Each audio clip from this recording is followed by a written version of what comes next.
Hey guys, welcome to another video here on Philly Sports Network. Tensions are rising. The NFL trade deadline is literally a week away. Oh my God! Okay, it's happening. Everybody stay calm. What's the procedure, everyone? What's the procedure? Stay calm! And we still don't know whether the Eagles are going to be buyers or sellers, whether they're going to sell the farm in order to prepare for next season, or whether they're going to bring in help in areas that desperately need it. We're talking the offensive line. We may be talking linebacker, potentially cornerback, or even defensive tackle now that Hassan Ridgeway and Malik Jackson have both sustained injuries, and Javon Hargrave hasn't really had the greatest start. So what will the team do in approach to the deadline? We're going to take a series of videos to try and look at some potential candidates to trade for. We're going to save that one for a few days because I know you want to see that. But we're going to kick this off with players that I think the Eagles could shop. As in, realistically, we know that if Howie Roseman is going to deal, he doesn't like giving up a lot of capital, especially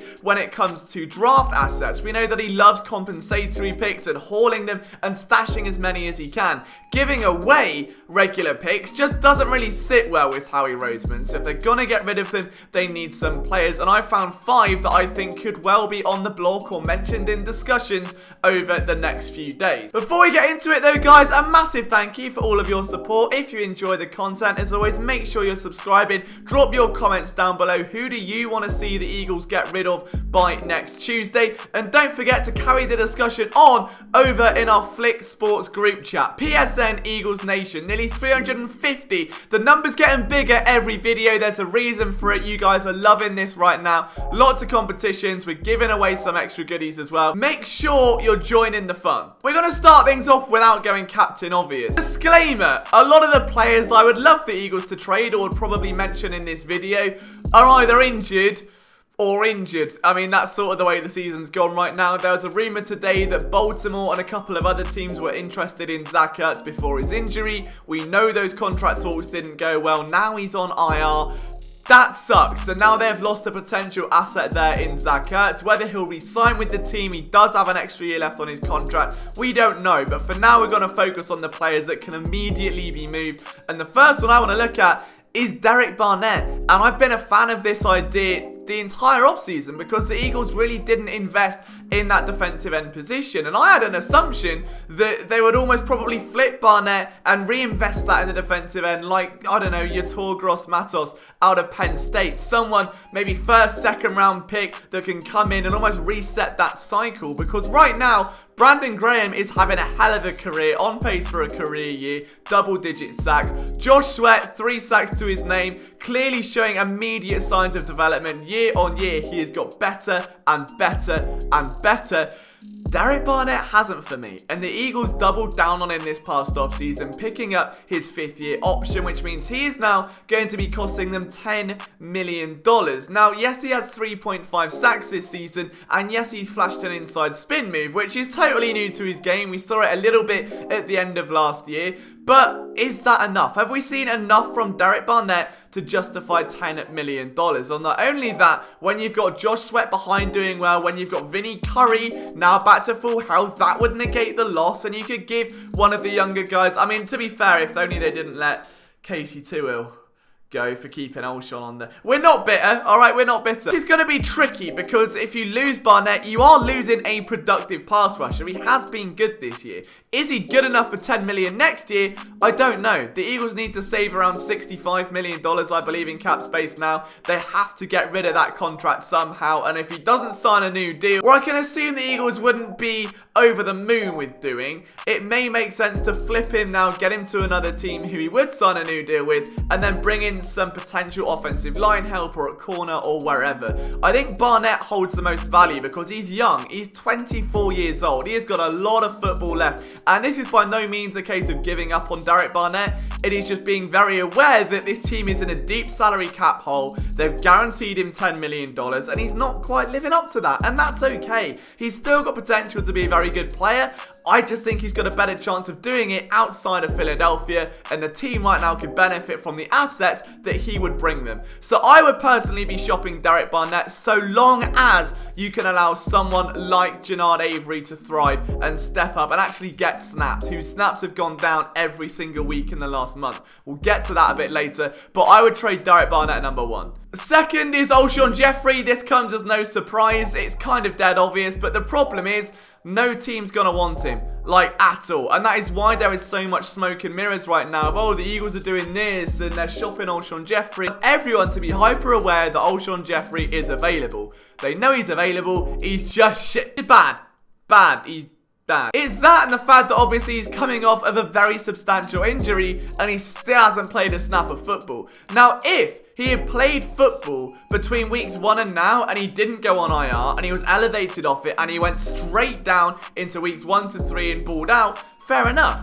But he hasn't, and that's going to make him very difficult to move. From the Eagles' perspective, he's going to cost them a huge amount of money next year. Travis Fulgham and JJ Arcega-Whiteside are basically built in the same mold. That's 3 ex-receivers. You're probably going to get rid of one at the very least, and it certainly is not Travis Fulgham, and JJ's a lot younger and a lot cheaper. All signs point to the man who's had the O'Shaughnessy rumours, the injuries, a decline in play, getting older and costing a bomb. If the Eagles can switch cap dump for cap dump, brilliant. That's the only way he's going to be moved, though, I think, because no team is stupid enough to take on that contract just for the sake of it. It would have to be cap dump for a 7th round pick or cap dump for another player in a franchise year, and I don't think the Patriots would do it, but a level of Joe Thuney contract, like a franchise tag year, an extortionate amount of money, where the Eagles can almost offset it by bringing him in for a short-term gain. I could see that happening. Alright, next up on this list is Nate Sudfeld. Injuries are running riot in the league right now, and especially at the quarterback position. Look no further than the NFC East. Washington football team are down to Kyle Allen, and Dallas are down to... Hang on, let me get my... Ben DiNucci.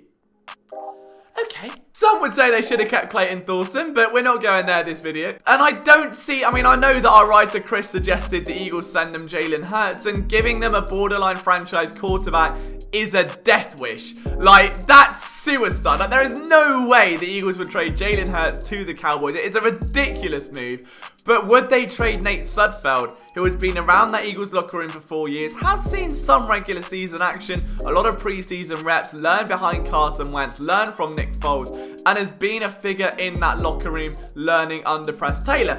Is that going to be more viable than Ben DiNucci?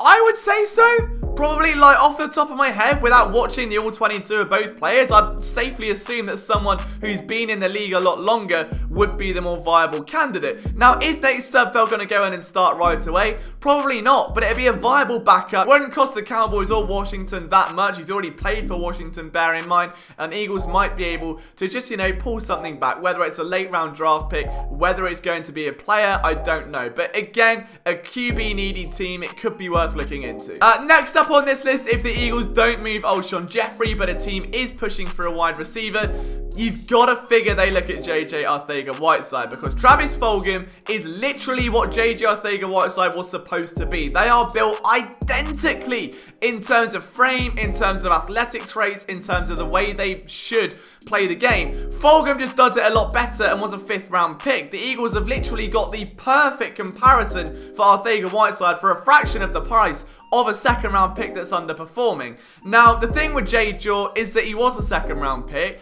He did have potential, and for a wide receiver needy team, he's going to be very cheap. And if the Eagles can flip him as part of a deal, knowing that their young receiving corps could well be now moving forward, Jalen Reagor, Travis Fulgham, Greg Ward Jr., John Hightower, Kez Watkins, that's okay. They can get... And even in that scenario, you'd still have Ultron Jeffrey. You can move on there from Arcega-Whiteside without it doing too much damage. And I think that if the right suitor comes along, if the right team comes along in need of a jump ball receiver, in need of a red zone weapon, I could see them bending a little bit here. And finally, Janard Avery, and this is only if the team don't shop Derek Barnett successfully, because again, his snaps have gone down each of the last 4 weeks. He had a frantic week 4 game, made a heroic impact within 17 snaps, and since then has done nothing and played 0 snaps last week. So for some reason his usage has gone right down. A 4th round pick the Eagles gave up for him right now. If they're going to keep Barnett, if there is a DE needy team out there, you look at, again, Dallas or someone like that, someone trying to move on from Everson Griffin. Maybe they would look at Janard Avery as someone just to rotate into that spot. You don't know, but I think that Avery would have value to an edge rusher needy team right now if the Eagles don't move on from Barnett. I would include names like Nicole Roby-Coleman, but they're on a one-year deal and they're playing terribly, so I don't think they'd have that much value. But what do you think, guys? Who do you want the Eagles to trade by the end of this period? Let me know down in the comments. From myself, Liam Jenkins, thank you for watching this video. I'll see you soon.